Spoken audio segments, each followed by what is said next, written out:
শেখ হাসিনার জন্য সত্যি এখন আমার মায়াই হয়। আবার এই কথা শুনে আবার পট করে আমারে গালি দিয়ে বসেন না ভাই। কেন হয় মায়া এটা বলি। দেখেন, এক সময় যদি প্রচুর একটা মানে টাকা পয়সার সম্পদ ক্ষমতার মালিক যদি হয় এবং আপনি দেখতে দেখতে অভ্যস্ত, হঠাৎ করে আপনি দেখলেন যে সে ফকির, তার কিছুই নাই।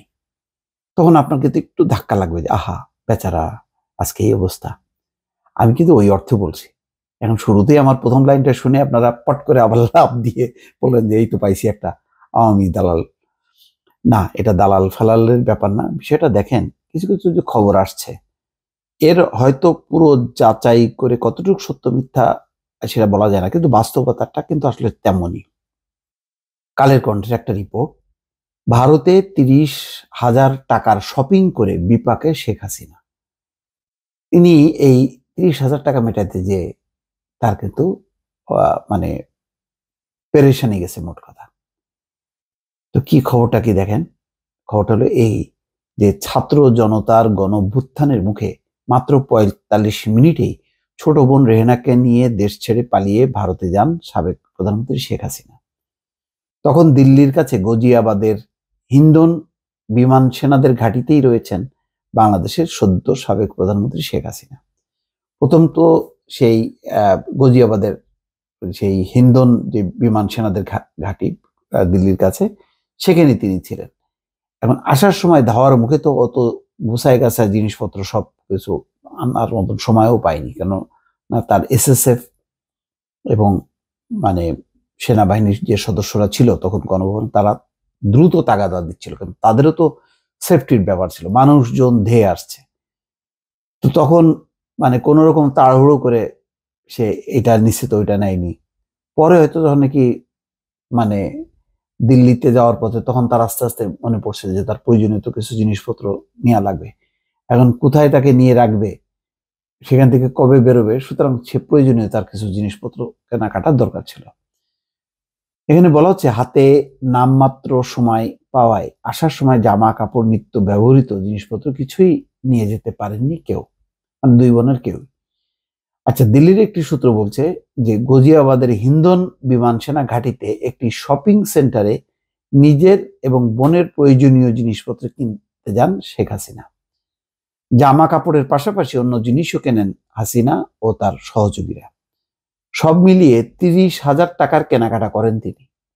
ভারতীয় মুদ্রায় দাম মেটাতে যান শেখ হাসিনা, কিন্তু কিছু টাকা কম পড়ে। দেখেন, এই জায়গাটাই আমার একটা ধাক্কা লাগে। আচ্ছা, এরপর বাংলাদেশের মুদ্রা দিয়ে বাকি দাম মিটিয়ে দেন তিনি, অর্থাৎ ভারতীয় মুদ্রা ওই পরিমাণ ছিল না, ফলে তাকে বাংলাদেশি মুদ্রা দিয়ে ওটাকে মেকআপ করতে হয়েছে।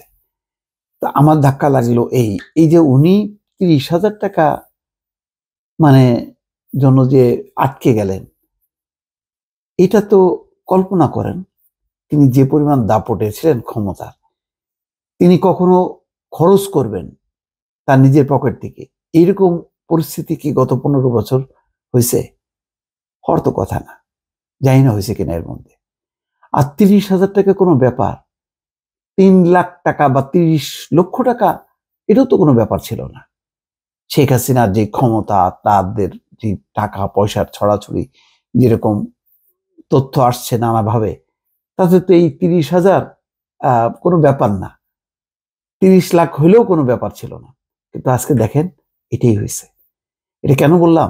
আপনি কল্পনা করেন তো, এই যে সালমান এফ রহমানের কত হাজার কোটি টাকা সে বিদেশে পাচার করছে। পাচার করছে কেন? যে কোনো কারণে যদি বাংলাদেশে থাকা সম্ভব না হয়, বিদেশে যাতে সুখের স্বাচ্ছন্দ্যে থাকতে পারে। আমি জানি অন-11 সময় কিন্তু এরকম বসুন্ধরা গ্রুপ, ওরিয়ন গ্রুপ, অনেক গ্রুপের বড় বড় যারা, তারা কিন্তু দুবাইয়ে বিলাসবহুল জীবনযাপন ছিলেন এবং বিশাল বিশাল অ্যাপার্টমেন্ট নিয়ে তারা কিন্তু ছিলেন, খুব একটা কষ্ট হয়নি। এবার তো সময় পায়নি কেউ, ফলে সালমান এফ রহমানকে দেখেন ওই নৌকা করে, ট্রলার নৌকা করে পালাতে যে পারে নাই, পরে বসে আছে। হ্যাঁ, কি অবস্থার মধ্যে হাত করা পরে বসে আছে। পাশে আনিসুল হক, সেও হাজার কোটি টাকার মালিক, লুঙ্গি পরে বসে আছে। কি এক একজনের দুরবস্থা। কিন্তু তাদের কাছে তো মানে যদি সুযোগ পাইতো বা তাদেরকে যদি সুযোগ দেওয়া হতো, পৃথিবীর সেরা উড়োজাহাজ বাংলাদেশে নিয়ে এসে সেই উড়োজাহাজে তারা উঠতেন। টাকা কোনো ব্যাপারই ছিল না। দেখেন না ওই যে সাইফুজ্জামান চৌধুরী জাভেদ, তার লন্ডনেই আছে 350 উপরে বাড়ি। হ্যাঁ, 1 বছরে কিনছে প্রায় সে 90টা বাড়ি। তো এরা যদি এরকম মানে 20,000, 30,000, 40,000 টাকায় যদি আটকে যায় কোথাও, পরিস্থিতি তেমন হয়, তো কেমন লাগে? সেই কারণে আমি বলছি যে আসলে এখন মায়াই হয়। দেখেন তিনি বাংলাদেশে আসতে চান, চট করে বলছেন যে আমি ঢুকে পড়বো। কিন্তু তিনি কি আসলে কি ঢুকবেন? ঢুকবেন না। তিনি আসতে চান, চাইলেও কি পারবেন এখন? পারবেন না। তাইলে একসময় কত ক্ষমতার খেলা, দাপট, কত কিছু, হ্যাঁ? মানে দিনকে রাত, রাতকে দিন বানানো যায়। আজকে কিন্তু কিছুই করার থাকছে না। দর্শক ভালো থাকবেন। আল্লাহ হাফেজ।